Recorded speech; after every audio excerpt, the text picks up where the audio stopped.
because this is a really important initiative, Kali. You and a whole range of people have focused attention on May the 1st on International Labor's Day to really get mobilization and getting people to actually understand the importance of challenging the norms that have become part of American life. And then we have yet another killing, adding to the 1,000 killings a year at least by the police of Black people in the United States.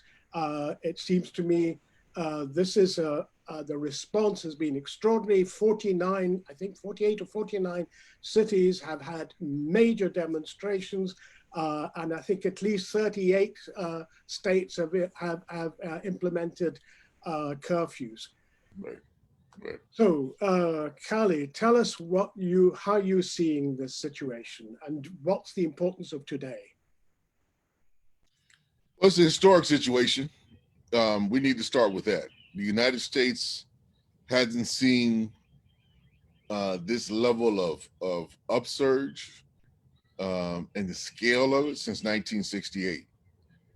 So we would do well to put that in history. That's 50 years. I think it's well, let's back up on that one just a bit so folks are clear. That last major upsurge was on the occasion of the assassination of Martin Luther King on April 4th, 1968. When hundreds of cities just spontaneously erupted in anger for killing someone who people had, at that point, many people, the young people had grown up to understand him to be, a peacemaker, someone who was trying to transform the United States using, the most nonviolent methods and trying to cohere a broad kind of moral consensus around what the United States potentially could be. And for there be a clear response from the system in the midst of him being in solidarity in Memphis, Tennessee, where he was assassinated, supporting sanitation workers was critical. And that was in the midst of him leaving to kind of elevate a campaign that he was one of the central figures of, which was the Poor People's Campaign, which was really trying to transform the economic foundations of the United States, following the four freedoms principles that got laid out in the early 1940s, of which the Roosevelts, Eleanor, and Franklin kind of get credit for elevating, but the four freedoms, which wind up eventually being the foundation for the Universal Declaration of Human Rights. So we are now, in the midst of what can only be described as the Second Great Depression on a global scale, not just in the United States, on a global scale. But here in the United States is now, over 40 plus million new unemployed people. I always stress the new, because there's chronic structural unemployment, folks who've been permanently unemployed or completely unemployable because of their race and caste-like position within the United States. So you got 40 million new people who are joining those ranks in the midst of a pandemic, a global pandemic. So we struck out as People Strike, our initiative, to try to bring focus to the deep structural issues at play and the real inability of the system to reform itself. I think what we've seen, these last 5, almost 6 days now, are generations of pent-up rage that I think have really been crystallized these last 3.5 years by the total blatant disregard for human life that's been on display in the United States, by the Trump administration, the Trump regime, most clearly. And I think there's, most of these young folks have been waiting for some level of clear response, clear resistance to the racist, xenophobic, sexist, just sheer misogynist, genocidal statements that have been coming from this administration and from its backers. It's not like Trump is alone in this set of policies and programs that he's been pushing. And it's been his particular management of the pandemic, which has led to the economic and political crisis that we face, that's really put more than 100,000 people in the United States, to premature death, put them in their grave. And now it's just led to a deeper, much deeper sense of loss, hopelessness amongst the generation. This generation, good, bad, or indifferent, is very clear. And they were clear before COVID-19 and the pandemic hit, that they were not going to have the same economic fortunes as their parents and grandparents. Which is very much counter to the logic that they sell, the propaganda that they sell to folks in the United States, that each generation is going to do better than the previous generation. On the level of having access to wealth, disposable income, and being able to play up into the leisure. So if that's what you've been raised with, that's what you've been, brought up with, but you're dealing with the reality, and you have to face the reality that there's nowhere in your sights, either because of student debt or healthcare debt, or just the lack of wages, real wages, and purchasing power that you have. This generation, I think, is just fully, live with that, grown up with that, and they're just not willing to accept things as they are. That's what we've seen the last couple of days. Just a lot of pent up frustration at the system, and Floyd's death and the way in which it was, handled, and the way in which he was so blatantly disregarded after pleading for his life for 10 minutes. I think that was just another catalyst.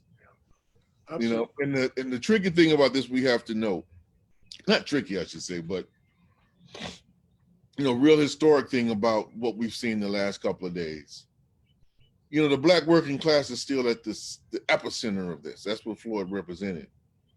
But we saw this starting to emerge, this pattern starting to emerge, with what happened with Mike Brown's execution, some 5-6 years ago, was there are a growing number of white youth who are willing to get down in the struggle on the basis of anti-racist principles, at the very least.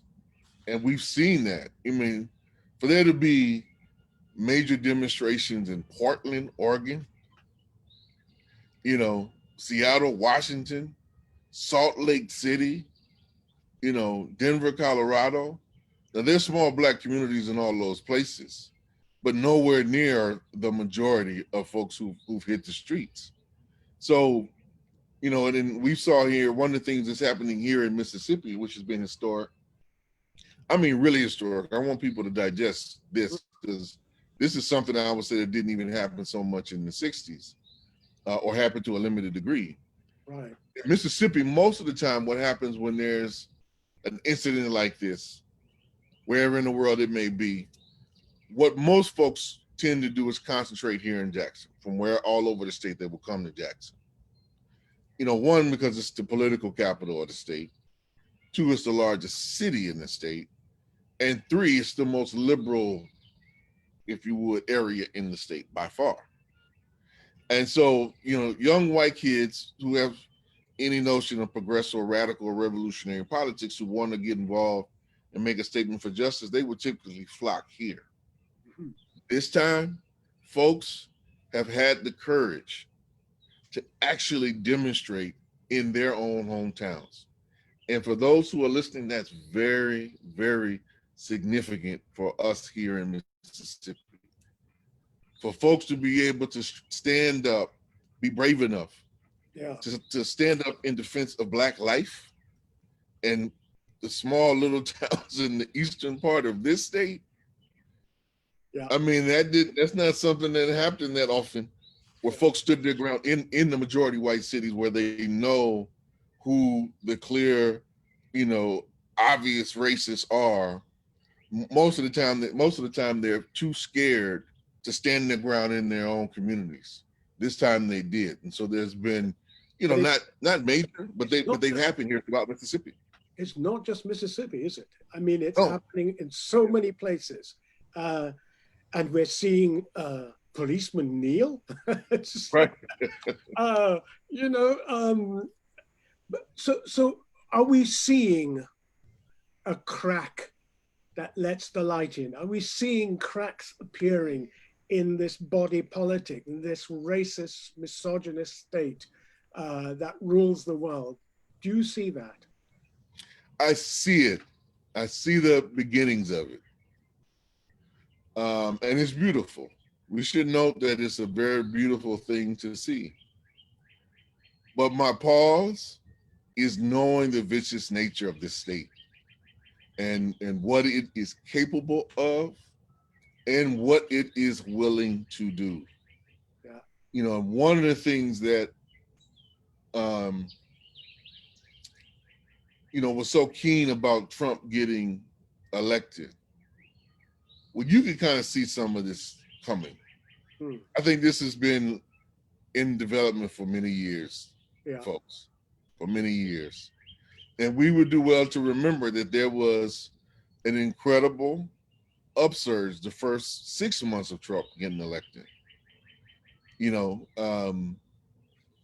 People should go back and remember, during his inauguration, the day before and during his inauguration, there were many, folks, kind of an anarchist bloc that took to the streets the day before in DC that was heavily repressed from the beginning, infiltrated and repressed. And they tried an unprecedented move to give many people kind of 25 to life. Luckily, that failed, but that was how his administration started. Then there was the women's strike that started the day of the inauguration, which was global in scale, actually, not just, in DC and New York City and San Francisco and Los Angeles, but actually global, in its impact. And then you had what I thought was one of the most beautiful things was once he gave those executive orders to stop travel, the block travel from, I think it was initially with 9 states, mainly Arabic speaking, predominantly Muslim states, how folks stood up, and started showing up at JFK, LaGuardia, Dulles, in many places, some of it purely spontaneous, some of it, organized from calls that went out. But people showing up to stand in defense of, brothers and sisters who didn't have citizenship. That was a critical milestone that happened here in the United States, which has a long track record of being extremely xenophobic. Long track record. That I think really, it's somewhat petered out. I think because of how the initial movement got channeled into kind of an NGO politics, and took the motion out of the streets and tried to just channel it into kind of the world of petitions, the world of social media oriented campaigns. Policy instead of power. Yeah, and that kind of diffused it, and I think there's been just many efforts to try to stimulate that again that have just kind of fallen short. But the anger, the frustration, the resentment that had been building throughout all those years, Folks have been the victims of, stupidity by Twitter for, 3.5 years, where every day you wake up, it's some new blatantly racist, statement or position or policy or something that's been announced. Mm-hmm. And I think folks just had enough of it. And there's other things where you saw this kind of building up. One, I think, was again Bernie's campaign and some of the issues that it brought to the fore around economic inequality at the very least. And I think it started to scratch the surface too, on a mass level, about what was really underneath that. And how that wound up being prematurely cut off by liberal forces, I think was also one of those things where people saw a systemic closing the door intentionally by those who would rule us in the United States at any real kind of concrete solution. Right. And you saw motion of folks starting to break out independently. But this, I think, is just, the little cracks that were there, I think this has spread a big wedge into it. Now, the real question, I think, though, still becomes, where does it go from here? Where do we go from here? How do we sustain this righteous rage and turning into a sustained campaign, one that's about transforming society, not just literally tweaking it here and there, but really transforming the society. And that is, I think, the debate, which I know is starting to happen in all the little small and large places where these protests have been, and how these protests have the reality of how the dialogue has been forced. I heard some things yesterday. I haven't heard, really articulated to an American audience on mainstream TV, I would say, in the United States since probably 1992. When with the Rodney King rebellion, which was in Los Angeles, but not just in Los Angeles. There were things that happened in Detroit and Chicago, other places in 1992. But to hear Cornel West and Spike Lee, come on CNN and say, the system cannot be reformed from within. Yeah.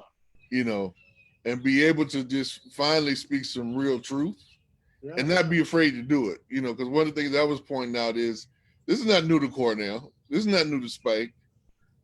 But the courage and the ability to speak it, because of the amount of pressure and the amount of clarity that's being provided by the millions of people that took to the street. That's what's changed the dynamic. That's what opened this wedge up. Yeah, but it's also a reflection of the fact that CNN allowed them to That's right. have their full say. This is unusual. That's right. And I think that there are both those things happening at the same time. So how do you think that this initiative that you've been really central to organizing, the People's Strike, now we've had one on the 1st of May, now the 1st of June. What are you hoping will happen today? Good question, Firoze. Good question. I think the central thing that we should be looking out for today is the merger of the systemic issues we've been trying to bring to the fore with the People's Strike and the call to move towards a general strike, with the mass righteous rage that has occurred because of the resistance to American apartheid. Because that's what's really at play. That's what's being brought into question. And folks recognizing, Floyd's death is directly linked to all of the Black and brown folks who have died needlessly as a result of COVID-19 and how it's been managed in the United States. and that, that death toll is the direct result of the systemic white supremacist nature of this society and its settler colonial foundations, and people linking those two, right? And bringing more systemic energy towards a long, protracted campaign of moving towards a general strike. I think that is what we are trying to bring to the fore, and convincing folks that we need to use the greatest power that we have, which is control over our bodies, control over our labor, to make the situation ungovernable and untenable in the United States, and to do it in an organized, systemic fashion. So the hope is all the folks, young and old, who've really been meeting each other on the first times on the streets, this last 5 days throughout this country, see the humanity in each other, regardless of what their age, sex, gender, race, nationality may be, find their common interests.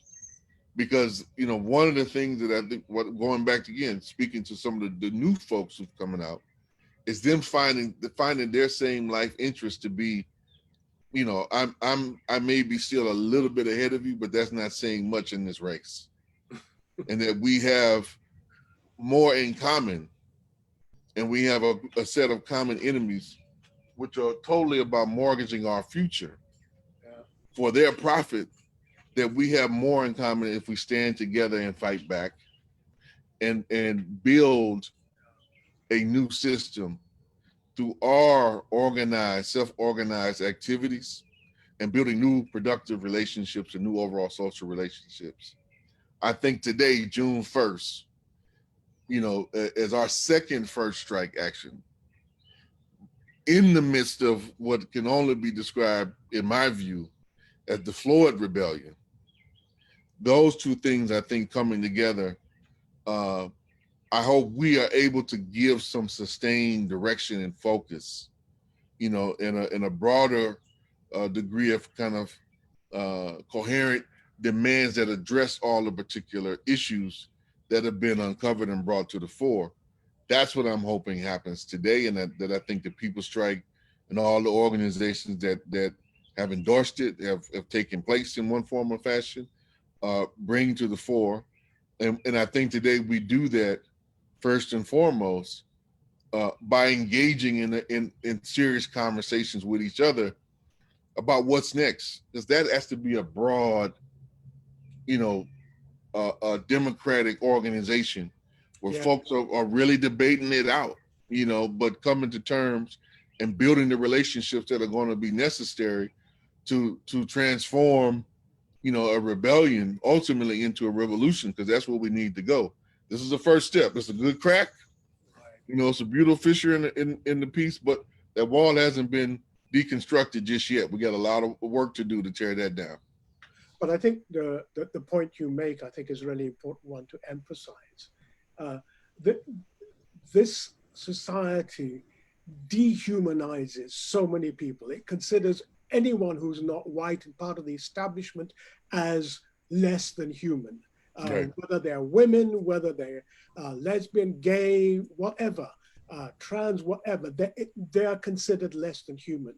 And I see these uprising now, and as an assertion now that not just only that we are human, but we will demonstrate what it really means to be human. And so these solidarity actions that are happening, across is an assertion, in my view, that, people are saying, we know what it means to be human. We're the only ones who know what it is to be human, and we will invent what it means to be human. And I think that's going to be a very central message. I think that comes out of that. Absolutely, absolutely, and it's emerging. I mean, it's uneven, of course, and will continue to be so for a while, but it's emerging. And you see it in some of the cracks that are starting to appear within the state edifice itself. Yeah. Going back to the point that you made about police kneeling, or the police chief in Minneapolis, having to admit on national TV that they were complicit in murder. The three other officers, right? Um, Now, I'm not one to believes in overstating, what the forces that comply with the state do, but we know from history that for major reform to happen, there have to be some very serious institutional cracks within the state edifice and amongst your enemies to move some things over for folks to clearly, say, hey, this is so wrong that I actually agree with the folks that I'm supposed to be repressing in this moment. Right. That ultimately winds up leading to things that we've seen, which should also not be understated. Where there's real cracks that you were talking about, where there's real light starting to emerge. One of the most beautiful things that I've seen and want to bring to the fore is the transit workers refusing to comply and be complicit. Saying, no, we are not going to, work with the police, right? Because Floyd was someone we knew, someone who was in the trenches with us, struggling on the day to day and the grind and hustle. We're not going to comply with you treating people like this, and then that starts spreading, right? And for the trade union leadership to actually adopt that and endorse that, because that's something with the people strike. We've been trying to get, the trade union movement to step out and be more in the forefront. I think this is now waking people up to a certain degree that we have to get involved in the struggle in some new ways. We've been seeing that motion slowly creep in, right? I think, we were part of a spark to kind of kick some things off. And I think now more folks, going back to the question about what we hope in this day, is that many of the folks who kind of thought some of our calls to move towards a general strike as being premature, I've seen a lot more open conversation about that is where we need to be headed. So we are encouraging all those folks who are coming to this realization to join us in that effort. I think that's a critical thing. But again, these cracks are starting to emerge, and how they are actually, transformed into a real program. So let's imagine, what do I mean by that? Let's imagine that the transit workers move from not just complying, not just resisting this call to transport people who've been arrested, but let's say they move in their consciousness, starting to think about how they can help be a security force for the mass demonstrations, how they can be a transport force for the mass demonstrations, how they can provide aid and relief, food and water to the mass demonstrations, and ultimately how to envision public transportation under their control in a cooperative manner under solidarity principles as something that becomes a right, a public right, a public good. See, I think that's where we need to be going, so people can envision society and their ability to play a concrete role in transforming it in a totally different way, right? Instead of transportation for profit, it's transportation for human need.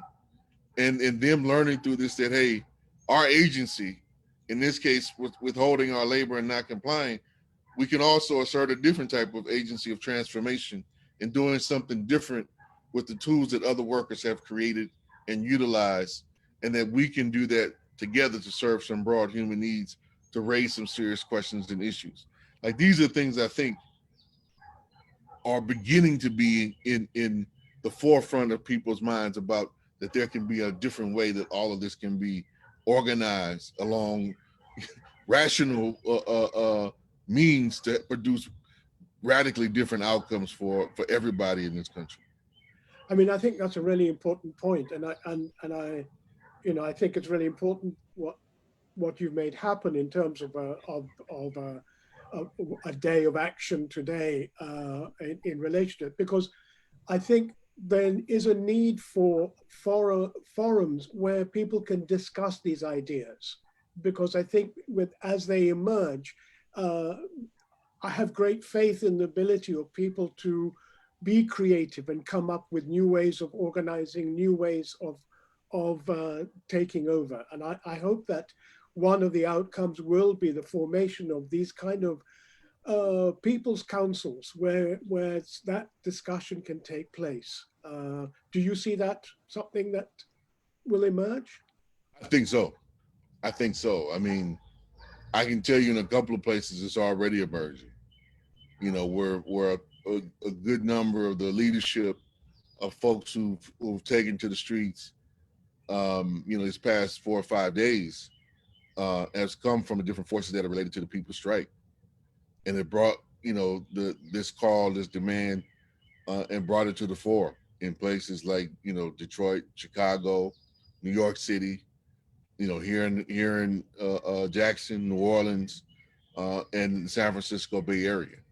You know, so people seeing the links and the links being made and the conversations being had, that is actually going on the streets. And all the reports that I'm getting, you know, folks are raising that question: what's next? What do we do? Where do we go? You know, and it's a combination of the build and fight that we've been trying to articulate. You know, stopping the state and stopping the forces of capital from controlling and dictating our lives, but having a deeper conversation with each other about we have power to not only, you know, shape what happens today, we have power to shape what happens in the future through our collective efforts in solidarity and labor. Like that's beginning to happen. It's got to be amplified, and that's the point of, you know, this broadcast and others. It's got to be amplified so we have a much deeper conversation and we're pushing each other in constructive ways. You know, well, what about this? You know, what about that? So that we come up with collective solutions to the issues, because no one of us has a solution to the magnitude and the depth of you know, complexity of life in this society. Right. It's going to have to be a collective way, but how do we engage in the broad democratic decision making and broad democratic dialogue to get us there? This is the cooking pot to do it. You know, this is the arena to do it. So I mean, we have to elevate it, and I think be out there to the greatest extent possible. Continue to push this in all the forums and all the debates. You know, because there's some things we also have to be on the lookout for.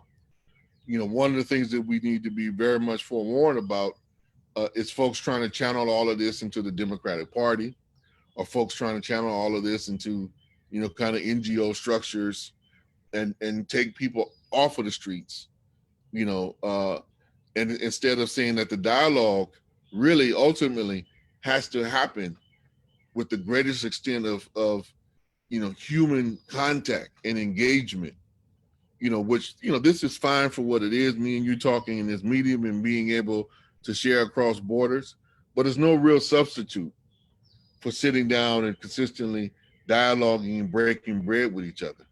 You know, that still has to happen in all of the large, mid-sized, small towns everywhere where people are coming together. So we shouldn't be taking people out the streets. We should be encouraged people to be more in the streets. Now, mindful, we got to do it under these terms, you know, with practicing appropriate physical distancing. You know, so one of the things that honestly I have been worried about, like seeing the beauty of what's going on, but there's the other part of me which is also cringed by, you know, I expect to see an upsurge in cases, unfortunately, in about 2 weeks. Well, that may well be, but the reality is the condition that many people are living under doesn't actually allow them to have a social distancing. So, you know, Right. we bear that in mind anyway.